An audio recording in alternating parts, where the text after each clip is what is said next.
Hello, this is Araceli Torres. And Erika Brooks. The community we chose is veterans. The reason why we chose this community was because we have family members that are veterans and we see what they go through once they're being discharged from the military. The places that I volunteer was at the Veteran Affairs in El Monte. That's the city that I grew up in, and in that city, there's a lot of resources for veterans, including a housing that is called Mercy Housing, and there are also new developments for that is only for veterans, and it's such a great community because there's also like that city is really intended for veterans, and they feel like I feel like that city they implement a lot of acknowledgement towards the veterans, and so that's the reason I did it right there, and Erika did it somewhere else, which is When I did my community project, I went to Skid Row because I live downtown Los Angeles. So I was able to walk the streets of Skid Row, speak to people. It was kind of hard because they don't trust you. They don't really they don't have that relationship with you because you're a stranger off the street and you're just trying to talk to them. But I also visited the shelters, LA Mission, Midnight Mission, LAMP, and I also spoke to some people at Department of Mental Health. They have a program called the Valor program, which means veterans for loved ones, where they go out to the streets, outreach to them, help them receive services, mental health services, or even help look for temporary housing and provide them with government assistance like applying for food stamps or general relief until their VA benefits could kick in, and just other resources they may need at the time. and then also, I just want to point out that the veteran community faces difficult challenges every day. Sometimes we see them in the streets begging people for money. Sometimes we just see them just walking out with mental disabilities. And sometimes instead of really understanding the situation, we go out and judge, these homeless persons. But a lot of them are just veterans and they just have mental illness and they're not being treated with the respect that they should have as veterans. And also, like in my community, there's a lot of resources. There's a library, there is public assistance programs, there is GAIN, there is churches that are intended for veterans as well, regular churches as well. There is a place of resources where you can find how they help you how to do resumes and job employment, and there's a lot of things going around in that community that are really resourceful for veterans. But a lot of the veterans don't know about these programs. They don't know about the resources. They don't even know how to get into the veteran housing, or sometimes even veteran housing is not even enough. Can you imagine, like, if in El Monte they have two projects that are turned to veterans, but how many veterans are there without homes? It's not enough. And that's why the reason why we kind of chose this community, because I feel like they should be treated with dignity and respect, and they should be able to the government should be able to comply with all their needs, besides just giving them a compensation for serving the military. Like, they need more services, they need more programs. There needs to be more funded programs for them, intended for them, and it's not being addressed. And that's what the reason, like another reason why we did the veteran community. And anything else you want to add? Yeah, so we just noticed that their immediate needs are not being serviced. When they're released from the military, they have to wait up to 99 days to even try to get assistance from any type of government program. And sometimes even their medical, they only can go to certain places. They can't use it universal. So there are so many obstacles that they're faced. But at the same time, like Adi said, when they come home from the war, or being in the service, they have no place to go. Or maybe, their family or friends or loved ones are not there to support them. So we chose this because they face so many obstacles and it's not enough help for them. Yes, they serve our country, but where are we to help them? What are the programs that's immediate that they can get assistance without waiting a time period for it? We have came up with different interventions that we're going to talk about later on in the video, where we think could actually help our veterans. Well, I can talk about my volunteer project.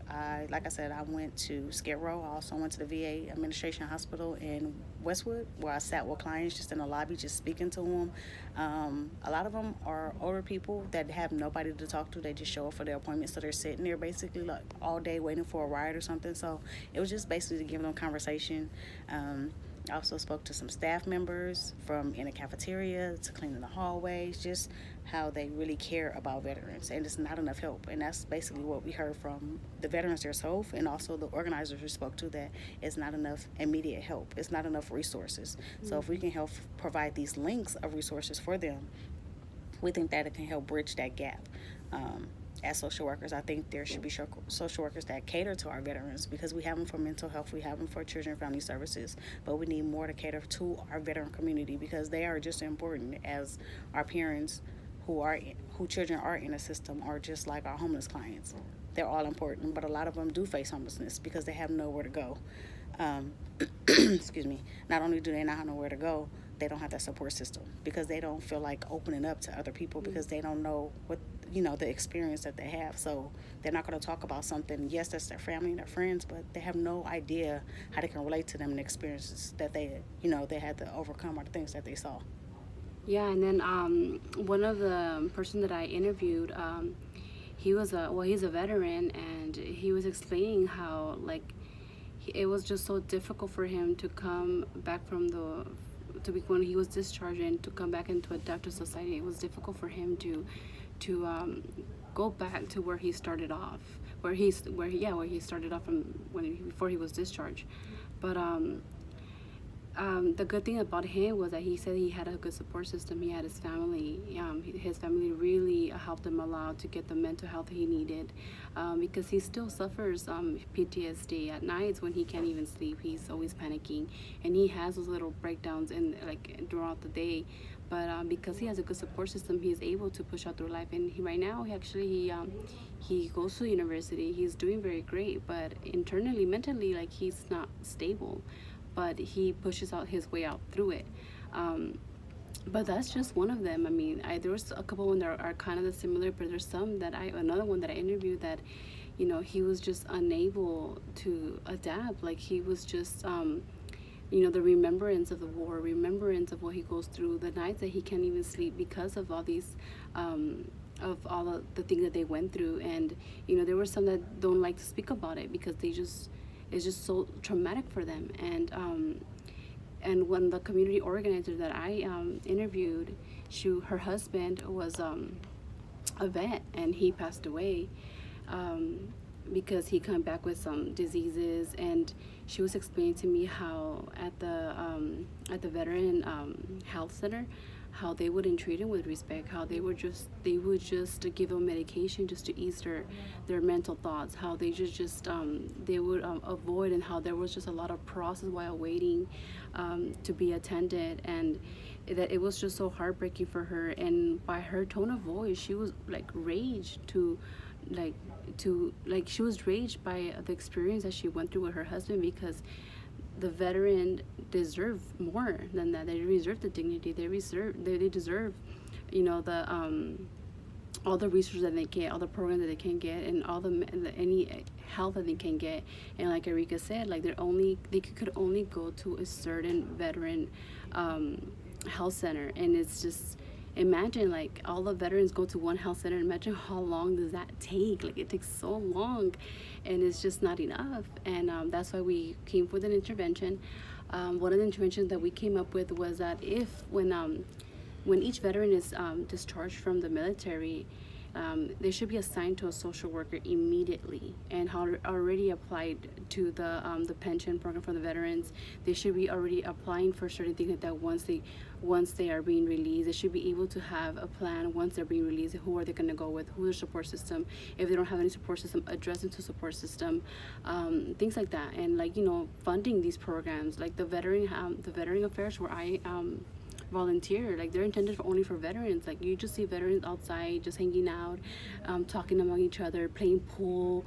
They were playing even poker, little things like that. It's intended for them, and that's what they need. They need more programs like that, where they can just they're among with each other, and not just at home and just sitting down and just days going by. And that's a couple of interventions that I came up with. We both came up with. And is there any more interventions? Yeah. Another intervention, like our study was saying, like how fraternities have frat houses or how the Maces have lodges.